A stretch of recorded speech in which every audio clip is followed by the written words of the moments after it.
ఎంత దిగజారిపోయాడు అంటే రాధాకృష్ణ మా వ్యక్తిగత జీవితాల గురించి, మా కుటుంబ సభ్యుల గురించి, మా భార్యల గురించి, వైఎస్ఆర్ కాంగ్రెస్ పార్టీకి సంబంధించినటువంటి నాయకులు అంటే మా పార్టీకి సంబంధించినటువంటి మా అందరి భార్యల గురించి ఈరోజు మాట్లాడుతున్నాడు. రాధాకృష్ణ, నువ్వు మాట్లాడేటువంటి మాటలు మహిళలు నీ ముఖాన ఉమ్మేస్తారనేటువంటిది గుర్తుంచుకో. మేము మాట్లాడడం కాదు, నీ ఇంట్లో నీ కూతురు ఉంది, నీ కూతురు దగ్గరికి వెళ్ళి ఇటువంటి వీడియో నేను వేశానని చెప్పి చూపిస్తే నీ కూతురు నీ ముఖం మీద కొడుతుందో లేదో చూడు. నీ కూతురు నిన్ను సమర్థిస్తుందా? ఇలాంటి చెత్తరాతలు ఎలా రాస్తావని చెప్పి నిన్ను ముఖం మీద కొడుతుందా? ఒక్కసారి నువ్వు ఆలోచించి. నువ్వు రకరకాలైనటువంటి మాటలు మాట్లాడతావు, ఈ సమాజానికి చాలా ఆదర్శవంతంగా ఉండాలని చెప్పి మాట్లాడతావు. నీ జీవితం ఎంత అవినీతిమయం, ఎక్కడన్నా ఆదర్శవంతమైనటువంటి జీవితం అనే దానికి రాధాకృష్ణ బ్రతుకులో వెతికినా సరే, టార్చ్ లైట్ వేసి వెతికినా సరే, నీ బ్రతుకులో నీ జీవితంలో ఎక్కడైనా ఒక్క దగ్గరైనా నీతివంతమైనటువంటి పాత్ర కనిపిస్తుందంటే శూన్యం.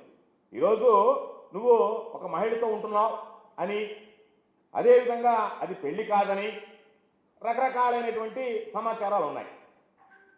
వారి వ్యక్తిగత జీవితాన్ని ఆయన రాధాకృష్ణ లాంటి ఎంత నీచుడైనా, ఎంత నీతిమాలినోడైనా, రాధాకృష్ణ లాంటి పనికిమాలిన వాడి వ్యక్తిగత జీవితాల గురించి మేము ప్రస్తావించాం. కానీ రాధాకృష్ణ ఆ మహిళని అడిగినా, లేదా ఈ వీడియోని ఆ మహిళకు చూపించినా, ఒకవేళ అనైతిక కార్యకలాపాలు మీరు సాగిస్తున్నా ఆ మహిళ కూడా మిమ్మల్ని దీని మీద తప్పుపడుతుంది తప్ప నువ్వు చేసింది మంచి అనేటువంటిది మాట్లాడుతూ, మీరు చేసేటువంటి అనైతిక కార్యక్రమాల్లో భాగస్వామ్యులైనటువంటి వ్యక్తులైనా సరే మీరు చేసేటువంటిది తప్పు అని మాట్లాడతారు తప్ప ఎక్కడ కూడా మాట్లాడరు. పోనీ రాధాకృష్ణ గతంలో రాధాకృష్ణ మీద విమర్శలు వచ్చాయి.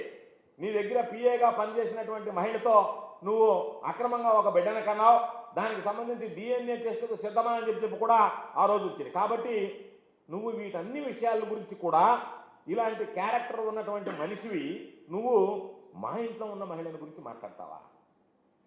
నీ మీద వచ్చినటువంటి విమర్శలకు ఏ రోజైనా నువ్వు సమాధానం చెప్పుకోగలిగావా? కాబట్టి మహిళల్ని అడ్డు పెట్టుకుని రాజకీయాలు చేయడం, మహిళలను అడ్డు పెట్టుకుని పార్టీలను లాక్కోవడం, మహిళలను అడ్డు పెట్టుకుని సైకిల్ గుర్తు లాక్కోవడం, మహిళలను అడ్డు పెట్టుకుని చివరికి ఎన్టీ రామారావు గారి ఖాతాలో ఆయన కష్టార్జితంగా సంపాదించుకున్నటువంటి డబ్బు ఏదైతే ఆ పార్టీ అకౌంట్లో ఉందో దాన్ని కూడా కొట్టేయడం, ఇవన్నీ చంద్రబాబు నాయుడు మీ నాయకుడు, నువ్వు వంతబాడేటువంటి వాడు, నువ్వు జాకీలు పెట్టి లేపేటువంటి నీ పార్టీ ఏదైతే ఉందో ఆ వ్యక్తి చంద్రబాబు కాదా? ఆ రోజు ఇవన్నీ చేసినటువంటివి, దానికి బ్రోకర్గా వ్యవహరించినటువంటి వాడు నువ్వు కాదా? అటువంటి బ్రోకర్గా వ్యవహరించినటువంటి బ్రోకర్ రాధాకృష్ణ ఈరోజు మా గురించి, మా కుటుంబ సభ్యుల గురించి మాట్లాడడానికి నువ్వు ఎవరు, నీకేం హక్కు అర్హత ఉందనేటువంటిది చెప్పాలి. మాకు ఏదైనా మాట్లాడతాం, ఏదైనా చేసేటువంటి హక్కు ఉంది, మాకు స్వేచ్ఛ ఉంది, స్వాతంత్రం ఉంది అంటే నువ్వు ఎవరినంటే వాళ్ళని అడ్డపెట్టుకుని నువ్వు ఏదంటే మాట్లాడాలనుకుంటే ఇలాంటి మాటలు మాట్లాడినటువంటి వాడికి ఇలాంటి శిక్ష విధించాలనేటువంటిది కూడా మహిళలు రాబోయేటువంటి రోజుల్లో మీకు బుద్ధి చెప్తారు. కాబట్టి మహిళలు అందరూ కలిసి ఇలాంటి వ్యక్తుల్ని, ఇలా చూపించేటువంటి వ్యక్తులు, ఇలా మాట్లాడించేటువంటి వ్యక్తులు కోసి కూరగాయలు పెట్టాలా వద్దా, కోసి ఊరగాయ పెట్టాలా వద్దా అనేటువంటి దాని మీద కూడా ఈరోజు ఆలోచన చేసేటువంటి పరిస్థితి. కాబట్టి మావిగని ప్రతిపాదన ఏదైతే వచ్చిందో, అమరావతి చుట్టూ మీరు నిర్మించుకున్నటువంటి అవినీతి కోట ఏదైతే ఉందో అది బదలు కావడం ప్రారంభించిందో ఆ రోజు నుంచే మీలో ఎక్కడ లేనటువంటి అసహనం, దానికి అంతా చంద్రబాబు నాయుడుతో పాటు ఆయనకు మద్దతు ఇస్తున్నటువంటి ఎల్లో మీడియాలో కూడా ఎవరు కూడా ఊహించినటువంటి భయం కలిగింది. కాబట్టే మావిగని ప్రతిపాదనని ప్రజలు ఆహ్వానించేటువంటి పరిస్థితులు ఉన్నాయి. కాబట్టే ఇటువంటి దిగజారుడు మాటలకి మీరు పూనుకున్నారనేటువంటిది స్పష్టంగా. అంటే రాజకీయ విమర్శలు అంటే మహిళలను అవమానించడమా? రాజకీయ విమర్శ పేరుతో మీరు మహిళల్ని అవమానించడం కంటే అంతకన్నా నీచమైనటువంటి ప్రవర్తన, నీచమైనటువంటి గుణం, విషయం మరి ఏదైనా ఉంటుందనేటువంటిది మీరు మాట్లాడించే ముందు ఒక్కసారి ఆలోచన చేస్తే బాగుంటుంది.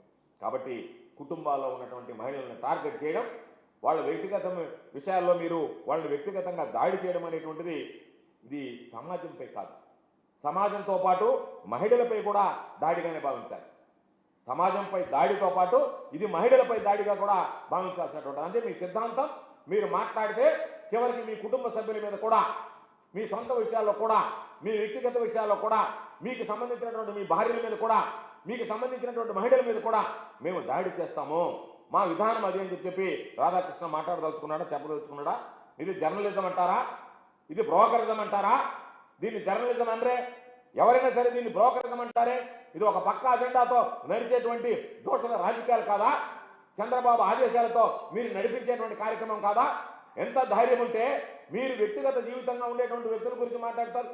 సిగ్గు, శరం, సంస్కారం ఉండేటువంటి వ్యక్తులు ఎవడైనా దీని గురించి మాట్లాడతారు? మీకు ధైర్యం ఉంటే వైఎస్ఆర్ కాంగ్రెస్ పార్టీని ఎదుర్కోండి, జగన్మోహన్ రెడ్డి గారిని రాజకీయంగా ఎదుర్కోండి. ఈరోజు జగన్మోహన్ రెడ్డి గారిని రాజకీయంగా ఎదుర్కొనేటువంటి దమ్ము లేక, ధైర్యం లేక, జగన్మోహన్ రెడ్డి గారిని చూస్తే భయపడి వైఎస్ఆర్ కాంగ్రెస్ పార్టీ విధానాలు ఈరోజు గతంలో ఏం చేశారు, ఈరోజు ఏ విధంగా ఉంది వైఎస్ఆర్ కాంగ్రెస్ పార్టీ పాలన పట్ల ప్రజలు ఏ విధంగా మాట్లాడుకుంటున్నారు, మిమ్మల్ని ఏ విధంగా చీకొడుతున్నారు కోటాను పాలన అనేటువంటిది గమనించిన తర్వాత మరలా తిరిగి వైఎస్ఆర్ కాంగ్రెస్ పార్టీ అధికారంలో రాబోతుంది, జగన్మోహన్ రెడ్డి గారు ముఖ్యమంత్రి కాబోతున్నాడు.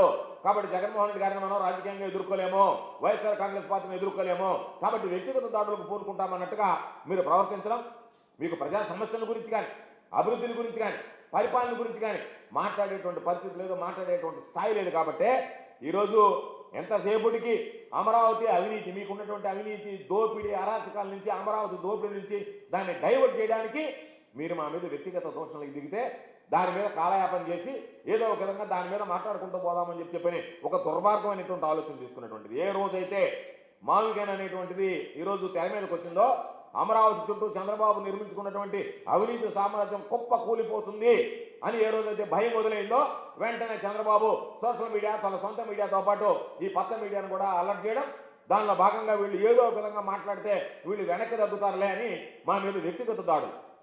దీన్ని జర్నలిజం అన్నామా? మీరు మాట్లాడినటువంటి మాటలు ఎవరికైనా సరే, ఈ దేశంలో ఉండేటువంటి ఏ మీడియా సంస్థకైనా సరే చూపించి, అయ్యా నేను ఈ విధంగా ప్రశ్నించానంటే నీ ముఖం మీద కొడతారా లేదా, లేదు నువ్వు మాట్లాడినటువంటివి కరెక్ట్ అంటారనేటువంటిది ఒక్కసారి నువ్వు అడిగి తెలుసుకో. లేదంటే నీకు అడిగి తెలుసుకునేటువంటి అలవాటు లేకపోతే ఆత్మ పరిశీలన చేసుకోమని చెప్పి ఈ సందర్భంగా నేను కోరుతున్నాను. అందుకనే మహిళలను అవమానించడం ద్వారా రాజకీయంగా లబ్ధి పొందాలనుకోవడం దుర్మార్గమైనటువంటి విషయం. ఇది ఒక పార్టీని అవమానించడం కాదు, ఇది కేవలం ప్రతి కుటుంబాన్ని అవమానించడం, ప్రతి మహిళ ఆత్మగౌరవం మీద మీరు దెబ్బతీయడం, ఆత్మ గౌరవాన్ని దెబ్బతీయడం అనేటువంటి విషయాన్ని మీరు ఒక్కసారి గుర్తు చేసుకుంటే మంచిది. మీది